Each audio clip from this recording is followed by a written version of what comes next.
सद्गुरु साईनाथ महाराज की जय। సద్గురు భరద్వాజ్ మహారాజ్కి జై. మాస్టర్ గారిని ఒక భక్తులు అడుగుతున్నారు, మాస్టర్ గారు నన్ను నమ్ముకున్న వారిని చివరికంటే ఆ గమ్యం చేరుస్తానంటారు బాబా, ఆ గమ్యం ఏంటి? నమ్ముకునే వారంతా ఆ గమ్యం చేరనట్లేనా? తనను నమ్ముకోవాలని బాబా ఎందుకు కోరుకోవాలి? చూడండి, నన్ను నమ్ముకున్న వారిని చివరంటా గమ్యం చేరుస్తానంటారు బాబా. అసలు ఆ గమ్యం ఏంటి? నమ్ముకోని వారంతా అంటే నమ్మిన వారినే గమ్యం చేరుస్తారా? నమ్ముకోని వారిని గమ్యం చేరనట్లేనా? అసలు తననే నమ్ముకోవాలని బాబా ఎందుకు అనుకోవాలి, ఎందుకు కోరుకోవాలి అని మాస్టర్ గారిని అడుగుతుంటే మాస్టర్ గారు సమాధానం చెప్తున్నారు. నన్ను నమ్మి నేను ఇచ్చే మందు తీసుకుంటే నీ రోగం తీరుస్తాను అని డాక్టర్ అంటాడు. అక్కడ మాత్రం మనకి బాగానే ఉంటుంది. చూడండి గమ్మత్తు, మనకి అన్నీ కూడా మనకు అవసరమైన చోట మరి ఆయన చెప్పినట్టు వినకపోతే ఎట్లా అనుకున్న చోట అంతా బాగానే ఉంటుంది. ఎందుకంటే ఇమీడియట్గా తెలుస్తుంది కదా. ఇప్పుడు ఆరోగ్యం బాగా ఉన్నప్పుడు దాని ఇంపాక్ట్ వెంటనే తెలుస్తుంది కాబట్టి మనకి అమ్మమ్మ తీసుకోకపోతే ఎట్లా అండి డాక్టర్ చెప్పాడు అనిపిస్తుంది. అందుకని మాస్టర్ గారు ఎంత పర్ఫెక్ట్గా స్టార్ట్ చేస్తున్నారంటే, నన్ను నమ్మి నేను ఇచ్చే మందు తీసుకుంటే నీ రోగం తీరుస్తాను అని డాక్టర్ అంటారు. జబ్బు తగ్గాలనుకున్నవారు అలా చేస్తేనే కదా జబ్బు తగ్గే అవకాశం ఉండేది. జబ్బు తగ్గాలనుకునేవారు అలా చేస్తేనే జబ్బు తగ్గే అవకాశం ఉండేది. అలాంటిదే బాబా అన్నమాట. అంటే మనకుండే జబ్బు ఏంటి? అజ్ఞానం. ఆ అజ్ఞానం అనే ఇదిగా పోవాలన్నా కానీ ఆయన్ని నమ్మి ఆయన చెప్పినట్లుగా చేస్తేనే అది పోవడానికి అవకాశం. ఎట్లా అయితే భౌతికంగా మనకు ఒక డాక్టర్ని నమ్మి ఆయన ఇచ్చే మందు తీసుకొని ఆయన చెప్పినవన్నీ మనం తూచే తప్పకుండా పాటిస్తేనే ఆ రోగం ఆయన తగ్గిస్తానన్నారు. అలానే బాబా చెప్పిన మాట కూడా అలాంటిదే అంటున్నారు. వైద్యుడు మన నుండి కనీసం ఫీజు అయినా కోరతాడు. ఫీజు ఇన్సూరెన్స్ లేకపోతే మనకి ఎట్లా వెళ్తాం? వైద్యుడు మన నుండి కనీసం ఫీజు అయినా కోరతాడు. సాయి అది కోరరు. ఆయన కోరేది నిష్ఠా సబూరి దక్షిణ. ఆయన కోరే దక్షిణ 2 పైసలు అన్నది నిష్ఠా సబూరి. అన్ని రూపాల్లోనూ అంతటా ఆయనే ఉన్నారని గుర్తుంచుకొని ప్రవర్తించటం, అదే అన్ని రూపాల్లోనూ ఆయనే ఉన్నారన్న భావన స్థిరంగా ఉండటమే నిష్ఠ. ఇందాక చెప్పినట్టుగా ఆయన విశ్వసించి ఓర్పుతో, అయ్యో నాకు కష్టం కలిగింది, బాబా నమ్ముకునే అయినా కష్టం కలుగుతుంది ఏంటి అంటే, బాబా నమ్ముకోగానే మనకి రెడ్ కార్పెట్ వేసేయాలి. అసలు బాబాని నమ్ముకోవడం అంటే ఏంటి? అలా కాదు, అన్నీ ఆయనే చూసుకుంటారు, నాకు ఎప్పుడు ఏది ప్రసాదించాలో ఆయనకే తెలుసు, అవసరమైతే మార్పులు కూడా ఆయనే చేస్తారు అని ఇక మళ్ళీ మనం అయ్యో ఇంకా చేయలేదు బాబా అని మనం ఆందోళన పడుతున్నట్టుగాను మాస్టర్ అంటారు. పగ్గాలు అప్పగించారనుకుని అప్పగించకుండా ఉండేలా ఉండకూడదు మనం. అందుకని ఎవరైతే అట్లా విశ్వసించి ఓర్పుతో ఉంటారో అన్నది ఆ దక్షిణ ఆయన అడిగింది. కాబట్టి వైద్యుడు మన నుండి కనీసం ఫీజాను కోరతాడు, బాబా అది కూడా కోరలేదు. ఆయనకు కొబ్బరికాయ కొట్టినా తినేది, అగరొత్తి వెలిగించినా మనకు తెలిసినంతలో ఆ సువాసనకు ఆనందించేది మనమే. దేవుడికి పెట్టాం నైవేద్యం, అట్లానే ఒక అగరబత్తి వెలిగించినా కానీ ఇది భలే ఉందండి వాసన, ఫస్ట్ మనమే దాని ఎక్స్ప్రెషన్ చెప్తాం మనం. అంటే అది బాబా కోసం అక్కడ మనం పెట్టామని పూజలో పెట్టామనుకున్నా తర్వాత మళ్ళీ దాని గురించి వచ్చినప్పుడు మనం ఎంజాయ్ చేసాం కనుక, లేకపోతే ఇది ఘాటుగా ఉందనుకోండి, అబ్బాయి చాలా ఘాటుగా ఉందండి, లేకపోతే ఇది భలే ఉందండి, ఈ మాటలన్నీ పువ్వుల దగ్గర నుంచి ప్రతి ఒక్కటి అంటే ఆ సువాసనని కూడా నిజానికి ఆనందించేది మనమే అంటున్నారు. అందుకని బాబా కొబ్బరికాయ కొట్టినా తినేది, అగరొత్తి వెలిగించినా మనకు తెలిసినంతలో ఆ సువాసనకు ఆనందించేది మనమే అని బాబాకు పెట్టానండి అని అంటాం కదా మనం. కానీ నిజంగా దాన్ని అదే మనమే యాక్చువల్గా దాన్ని తినటమైన, ప్రసాదం తినటమైనా, ఆ సువాసన పొందటమైనా కానీ మనమే చేస్తూ ఉన్నాం. మన నుంచి చిల్లిగవ్వైనా ఆశించక మేలు చేసిన వారిపై కలిగే ప్రేమని నమ్మకం అంటారు. మన నుంచి చిల్లిగవ్వైనా ఆశించకుండా, ఇక్కడ ఏంటి సర్వీస్ ఓరియంటెడ్ కాదు, మన నుంచి పైసా తీసుకోవట్లా, మన నుంచి చిల్లిగవ్వైనా ఆశించక మేలు చేసిన వారిపై కలిగే ప్రేమనే నమ్మకం అంటారు. నేను నమ్ముతానండి ఏంటో నమ్మటం అంటే, నా కోరిక తీరాలని నమ్ముతాననే పదాన్నే తప్పుగా వాడుతూ ఉంటాం. నమ్మటం అంటే ఏంటి? బాబా చెప్పిన మాట బాబా నమ్ముతానండి అంటే అన్ని రూపాల్లో నేనే సంచరిస్తూ ఉంటాను. అది నమ్మడం అంటే ఇంకా వేరే ఉండదు. అమ్మో ఇంక వేరే అనలేరండి. ఎందుకని నేను బాబాని నమ్మాను, అన్ని రూపాల్లో ఆయనే సంచరిస్తూ ఉంటాను, నువ్వు నీ చూపు ఎక్కడ పడితే అక్కడ నేను గుర్తుంచుకో, నువ్వు ఏ జీవిని ఆదరించినా అది నాకే చెందుతుంది అన్న తర్వాత నమ్మటం అంటే ఎవరితో మాట్లాడుతున్నా ఏం చేస్తూ ఉన్నా ఆయనే ఉన్నారని గుర్తుపెట్టుకోవడం నమ్మటం. అలా కాకుండా నేను ఆయన నమ్ముకున్నానండి, పూజ చేసిన తర్వాత ఉద్యోగం వచ్చింది, లేదా పూజ చేసిన తర్వాత పిల్లలు కలిగారు, పూజ చేసాక సమస్యలు తీరాయి అనుకునేది, అది నమ్మకం కాదు, ఆయన అనుగ్రహం.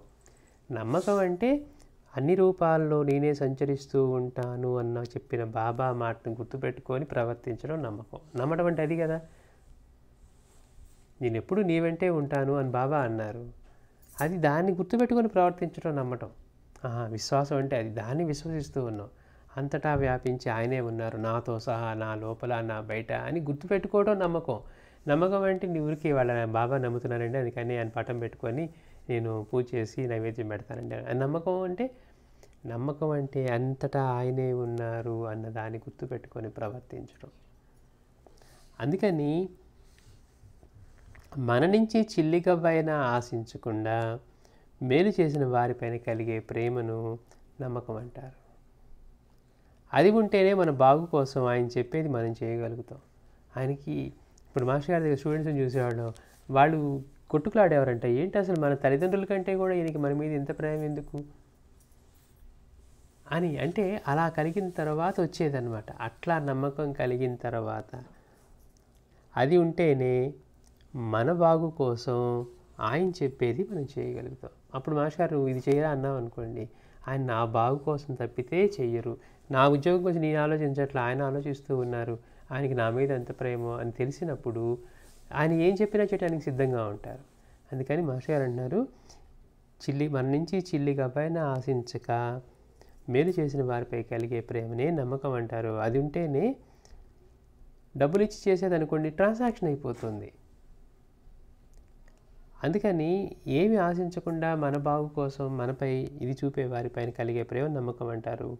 అలా ఉంటే మన బాగు కోసం ఆయన చెప్పేది మనం చేయగలుగుతాం, అప్పుడు గమ్యం చేరుతాం.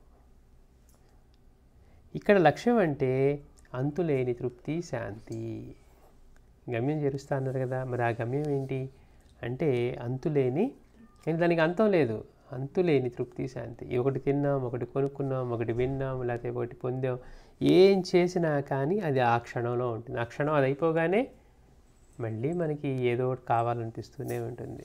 అదే మానవ నైజం అన్నారు మాస్టర్ గారు. ఎన్ని ఉన్నా కానీ ఇంకా ఏదో కావాలనిపించి ఏదో కొరతగా ఉండడమే. కోరిక తీరడానికి నిలబట్టింది అనుకోండి, ఏదో నెల రోజు ఒక దానికోసం ఎదురు చూస్తూ ఉన్నాం, అది వచ్చింది, అయిపోయిన తర్వాత ఆ క్షణం తర్వాత అమ్మయ్య నెల రోజు ఎదురు చూసాం కదా, నెల రోజులు ఎంజాయ్ చేద్దాం అనుకోం, ఆ క్షణం అయిపోయిన తర్వాత ఇప్పుడు దానికి నెక్స్ట్ది ఏంటి అనేది మనకి వచ్చేస్తుంది. అంటే మనకి బాహ్యంగా లభించే తృప్తి, శాంతి ఏమున్నాయో, మనకి మనం ఇంద్రియాల ద్వారా అనుభవించేది, లేకపోతే దీంతో అనుభవించేది, మనం సంపాదించుకునేది, ఇవన్నీ కూడా క్షణికమైనవే. అందుకే మాస్టర్ గారు ఏమన్నారు, అంతులేని తృప్తి, శాంతి ఇస్తానంటున్నారు. అంటే ఇక మళ్ళీ తపన పడటానికి అవసరం లేనిది, దేని గురించి చింతన చేయడానికి అవసరం లేదు, చింతపడటానికి అవసరం లేనిది, ఏది ఉంటే ఇక ఏమీ కావాలని అనిపించదో అది ఇస్తానంటున్నారు. అది బాబా ఇస్తానన్నది అంతులేని తృప్తి, శాంతి. అదే భగవంతుడు, ఆ స్థితే భగవంతుడు. ఆ తృప్తి, శాంతి స్థితి ఏదైతే ఉందో అదే భగవంతుడు. వైద్యుని నమ్మలేని వారి శరీరానికి ఏగతో కేవల ప్రేమ స్వరూపమైన సద్గురువుని నమ్మలేని వారి ఆత్మలకు అదే గతి. వైద్యుడిని నమ్మలేని వారికేమో వారి శరీరాలకి ఎలాంటి గతి పడుతుందో, మన నుంచి ఏమీ ఆశించని మన శ్రేయస్సును మాత్రమే కోరుకునే సద్గురువుని విశ్వసించలేని వారికి వారి ఆత్మలకు కూడా అదే గతి అంటున్నారు. సంశయాత్మ వినశ్యతి అన్నారు ఋషులు. పై వాక్యాలు చెప్పే సాయి అంటే షిరిడీలో నివసించిన ఆ 500 అడుగుల శరీరమే కాదని ఆయన తెలిపారు. అన్ని జీవుల రూపాలలోనూ, సకల సృష్టి రూపాల్లోనూ ఏ దైవశక్తి అయితే ఉన్నదో అదే తామని భక్తులకి అనుభవం ఇచ్చారు మాస్టర్ చెప్తున్నారు. ఇక్కడ కేవలం మాటలతో కాదు, బాబా చేసిందంతా కూడా చిన్న చిన్న ప్రాణుల దగ్గర నుంచి సకల జీవరాశి, సకల దేవతా స్వరూపుడు, సకల సాధు స్వరూపుడు, అలాగే ప్రతి ఒక్క చిన్న వస్తువు, అది జడ జీవ చైతన్య పదార్థాలు ఏవైనా కానీ తన రూపాలను అనుభవించిన వారు సాయి. అందుకని ఇక్కడ మాస్టర్ గారు అంటున్నారు, సాయి అంటే షిరిడీలో నివసించిన 5 అడుగుల శరీరమే కాదని ఆయన తెలిపారు. అన్ని జీవుల రూపాల్లోనూ, ఏదో శ్రేష్టమైన సింహపులో అనలా, చీమల దగ్గర నుంచి, ఈగల దగ్గర నుంచి, దోమల దగ్గర, ఏదైనా కానీ అన్ని రూపాల్లోనూ. అట్లా పోనీ సాధువుల దగ్గరికి వస్తే మహాత్ములు ఆయనే అన్నారు, చిన్న చిన్న సాధువులు ఆయనే అన్నారు, ఎక్కడ ఏ సాధువుకి ఏమి ఇచ్చినా కానీ ఆయనకే చెందుతూ ఉంది అన్నారు అని ఆ అనుభవం ఇస్తూ ఉన్నారు. ఇంకా అన్ని జీవుల రూపాల్లోనూ, సకల సృష్టి రూపంలోనూ ఏ దైవశక్తి అయితే ఉందో అదే తామని భక్తులకు అనుభవం ఇచ్చారు. అన్నీ ఆయనే అయినప్పుడు మన రూపంలో కూడా ఆయనలోని అంశమే, ఆ భాగమే ఉన్నది. ఉన్నదంతా ఆయనే అయినప్పుడు, అందుకే ఇందాక బంధువుల రూపంలో ఉన్నవారు ఆయనే, మిత్రుల రూపంలోనూ ఉన్నవారు ఆయనే, ఏ రూపం తీసుకున్నా అందులో ఉండేది ఆయనే, మనతో కూడా కలిపి మనలో ఉన్నది కూడా ఆయనే, మనం కూడా ఆయనలోని అంశమే, భాగమే ఉన్నది.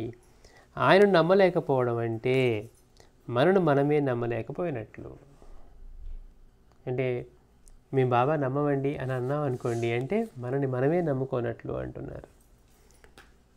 ఆయన నమ్మలేకపోవడం అంటే మనను మనమే నమ్మలేకపోయినట్లు. కారణం ఏంటి? మనలో కూడా ఉంది, వారి అంశమే ఉంది కనుక ఇక ఇటువంటి మనస్సుకు శాంతి ఎక్కడ ఉంటుంది అలా నమ్మలేని వారికి? పై ప్రశ్నలోని చివరి వాక్యం సాయి అంటే ఆ శరీరం అని పొరపడడం వల్ల వస్తుంది. బాబా ఆయన్నే నమ్ముకోవాలని ఎందుకు అనుకోవాలి? ఆయన కాకుండా అన్యంగా లేరని మాస్టర్ గారు చెప్తున్నారు. అంటే ఇన్ని రూపాల్లోనూ, ఇన్ని జీవుల రూపంలోనూ, అంటే ఏ దైవశక్తి అయితే ఉందో అదే తామని అనుభవించిన తర్వాత ఆయన కాకుండా అన్యంగా ఉంటే పోనీ నువ్వు దాన్ని పట్టుకో అని చెప్తారు. అన్యంగా ఉంటే ఇంకొకటి చెప్తారు. అంటే ఒకవేళ సాయి అంటే ఆ శరీరమే అని అనుకుంటే అప్పుడు అలా అనిపిస్తుంది, ఎందుకు బాబా తననే నమ్ముకోవాలని ఎందుకు అనుకున్నారు, ఇంకొకటి పేరు చెప్పచ్చు కదా అని. ఆయన కాకుండా అన్యంగా లేరు అని అనుభవం ఇచ్చిన తర్వాత ఇన్ని జీవుల రూపంలో, ఇన్ని ప్రాణుల రూపంలో, సకల దేవతా స్వరూపుడయ్యి అన్నింట్లో ఆయనే ఉన్నాడు అనుభవం ఇచ్చిన తర్వాత ఆయన నన్నని కాక ఇంకెవరిని చెప్తారు? అందుకని ఎవరైతే నన్ను విశ్వసిస్తారో అన్నారు. అందుకని మాస్టర్ గారు అంటున్నారు, ఇక ఆయన నమ్మలేకపోవడం అంటే మనని మనమే నమ్మలేకపోయినట్లు. ఇంకా అట్లాంటి మనసుకు శాంతి ఎక్కడుంటుంది? అలాగే సాయి అంటే శరీరం అని పొరపడటం వల్ల ఆయనే నమ్ముకోవాలనే ప్రశ్న ఎందుకు వస్తుంది? ఆయన కాకుండా అన్యంగా ఉంటే కదా. అలానే తలిచిన ఎందరి మహనీయుల చరిత్ర చూసినా సాయి చరిత్ర తలమానికంగా సాటిలేనిదిగా నిలుస్తుంది. పోనీ నీకు అంత కాగలలేదు, పోనీ ఆయన ఆ రూపమే అని అనుకున్నా కానీ బాబా యొక్క చరిత్ర కనుక చూస్తే ఎట్లా ఉందట అంటే, ఎంతమంది మహనీయుల చరిత్రతో మనం చూసినా కానీ సాయి చరిత్ర తలమానికంగా సాటిలేనిదిగా నిలుస్తుంది. చరిత్ర చదివితే ఆ ప్రశ్న రాదేమో అంటున్నారు మాస్టర్ గారు.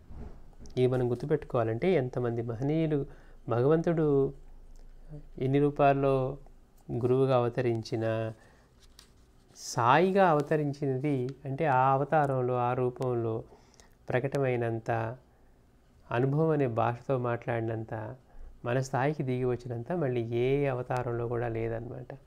అందుకని మాస్టర్ గారు అంటున్నారు, ఎందరి మహనీయుల చరిత్ర చూసినా, మనం ఎంతోమంది మహనీయుల చరిత్ర చూసినా సాయి చరిత్ర తలమానికంగా ఉంటుంది. కనుక బాబా చరిత్ర చదివితే కనుక మీకు ఈ ప్రశ్న రాదు అంటున్నారు. నన్నే ఎందుకు పట్టుకోవాలి అని, బాబా ఎందుకు అనుకోవాలి అని. శ్రీ సచ్చిదానంద సద్గురు సాయినాథ్ మహారాజ్ కీ జై.